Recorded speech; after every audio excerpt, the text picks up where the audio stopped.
এই যে দেখো খালি পাহাড় আর পাহাড়।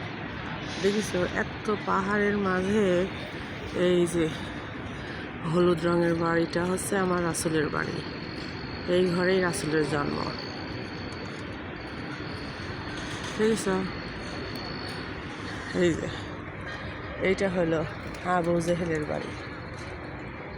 এই গভীর রাস্তা পার হয়ে ওইটা হলো মসজিদুল হারাম। নবীজি মসজিদুল হারামে নামাজ পড়তে যেত। এই যে মসজিদুল হারাম, এইটা আবু জেহেলের বাড়ি।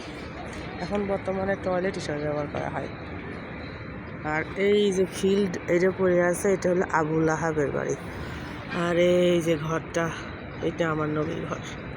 এই ঘরে নবীজির জন্ম। বর্তমানে লাইব্রেরি হিসাবে ব্যবহার করা হয়।